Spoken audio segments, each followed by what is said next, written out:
है गाइस, तो ये है हमारी सीरीज का पार्ट सेकंड एंड इस सेकंड पार्ट में मैं आपको बताने वाला हूँ सारा मटेरियल के बारे में कि आपको कौन सा मटेरियल यूज करना है। बिगनर आर्टिस्ट के लिए कौन सा मटेरियल बेस्ट एंड अफोर्डेबल है। तो इस वीडियो में मैं आपको सारा मटेरियल बताऊंगा एंड रिजल्ट भी बताऊंगा उसी मटेरियल से जो मैंने स्केचेस बनाए। पीछे की साइड आप वॉल पर देखोगे तो बहुत सारे स्केचेस मैंने बनाकर लगाए हुए हैं।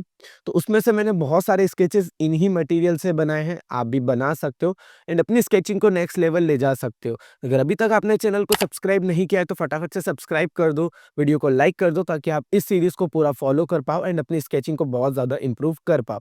चलिए मैं बताता हूँ आपको सारा मटेरियल। ओके, तो ये है वो कुछ मटेरियल जो सभी बिगनर आर्टिस्ट के पास होना चाहिए। ये कुछ टूल्स है जो कि सभी के पास होना चाहिए ताकि आप अच्छे से स्केचेस बना सको एंड और बहुत ज़्यादा इंप्रूव कर सको अपनी स्केचिंग में। ये बेसिक से टूल्स है, अगर ये आपके पास होते हैं तो आप बहुत अच्छा काम कर पाओगे। जैसे कि एक है ना, ब्रूस्टो का मेरे पास स्केचिंग पैड है जो कि A5 साइज में है। इसमें आप छोटे वर्क्स कर सकते हो, स्टार्टिंग में वार्म अप कर सकते हो, आईज वगैरह बना सकते हो, उसके लिए बेस्ट है ये शीट।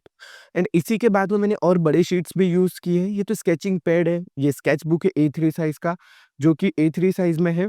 एंड इसका जो GSM है वो 140 GSM है एंड ये 160 GSM का पैड था मेरा ब्रूस्टो का। तो ये GSM अलग-अलग होता है एंड जितना GSM में फ़र्क आता है उतना ही शेड अच्छी होते जाती है, हम ऐसा बोल सकते हैं। स्केचिंग के लिए सबसे बेस्ट जो होता है वो 200 GSM होता है जो कि इसके नीचे रखा हुआ है, ब्रूस्टो का शीट है, वो भी मैं आपको दिखाने वाला हूँ। एंड इसी के साथ और आगे टूल्स में चलते हैं। तो आपके पास शीट के अलावा मैकेनिकल पेंसिल होना चाहिए। मैकेनिकल पेंसिल का बहुत यूज़ होता है। ये भी ब्रूस्टो का है, आप कोई से भी ब्रांड का ले सकते हो, ईज़िली यूज़ कर सकते हो। ये मैंने ब्रूस्टो का भी रिसेंटली परचेज़ किया था, तो इसका रिज़ल्ट बहुत अच्छा है। आप जो भी परचेज़ करना चाहो ले सकते हो। याद रखना कि आप 0.5 0.7 जो होता है वो लो तो बेस्ट रिज़ल्ट मिलेगा, अच्छे से शेडिंग कर पाओगे, ड्रॉ कर पाओगे एंड ज़्यादा अच्छे से यूज़ कर पाओगे इन पेंसिल्स को। मैकेनिकल पेंसिल से बहुत ज़्यादा आउटलाइन्स में, शेड्स में हेल्प मिलती है हमें। इसके बाद में हमारे पास ये कुछ शेडिंग पेंसिल्स हैं जो कि फेबर-कैसल एंड ब्रूस्टो का है। ब्रूस्टो का एचबी पेंसिल है, बाकी फेबर-कैसल के हैं। फेबर-कैसल का बहुत अच्छा रिज़ल्ट मुझे देखने के लिए मिला है, इसलिए मैं आपको ये सजेस्ट कर रहा हूँ कि आप फेबर-कैसल ले सकते हो। बाकी और भी बहुत सारे ब्रांड हैं, अगर आप कोई सा भी यूज़ करना चाहो तो यूज़ कर सकते हो, कोई प्रॉब्लम नहीं है। मेन आपको आपकी स्किल्स पर फ़ोकस करना है। आपकी स्किल्स जितनी ज़्यादा अच्छी होगी, आप उतना ज़्यादा अच्छे से स्केच बना पाओगे। शेडिंग पेंसिल 6 शेड्स में आती है, HB, 2B, 4B, 6B, 8B and 10B। सारे शेड्स अलग-अलग होते हैं, सभी का काम अलग-अलग होता है। लाइट टू डार्क होता है, ड्रॉ के लिए अलग पेंसिल्स यूज़ होते हैं एंड शेड्स के लिए अलग यूज़ होते हैं। अब बहुत सारे बिगिनर आर्टिस्ट होते हैं जो कि पेपर स्टम्प, टिश्यू पेपर का यूज़ करते हैं या ईयरबड का यूज़ करते हैं ब्लेंडिंग के लिए। मैं सजेस्ट करता हूँ कि मेकअप ब्रश यूज़ करो। क्या होता है कि मेकअप ब्रश से आप ग्रेफाइट पाउडर भी यूज़ करना ईज़िली सीख जाओगे एंड जो हमारे मेकअप ब्रश होते हैं इससे रिज़ल्ट भी बहुत ज़्यादा अच्छा देखने के लिए मिलता है स्केचेज़ में। तो ये सारे कुछ मेकअप ब्रशेज़ हैं जो मैं यूज़ करता हूँ अपने स्केचेज़ में, ज़्यादा बड़े साइज़ के यूज़ नहीं करता हूँ। नॉर्मली यही साइज़ के मैं यूज़ करता हूँ अपने आर्टवर्क्स के लिए। एंड इसके बाद में आते हैं ये 2 मेन सबसे टूल। ये पेंसिल इरेज़र है एंड ये टॉम्बो इरेज़र है। दोनों का कॉस्ट अलग-अलग है बट काम दोनों का सेम ही है। आपको इलेक्ट्रिक इरेज़र लेने की ज़रूरत नहीं पड़ेगी अगर आप इन दोनों में से कोई सा एक इरेज़र ले लेते हो तो।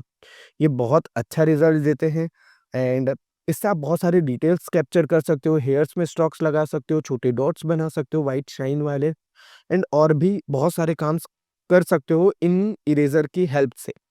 इसी के बाद में मैंने यहाँ पर अपना नॉर्मल शार्पनर लिया है, इरेज़र लिया है, एक सैंड पेपर लिया है। सैंड पेपर इसलिए लिया है ताकि आप घर पर ही ईज़िली ग्रेफ़ाइट पाउडर बना सको एंड यूज़ कर सको अपने स्केचेज़ में।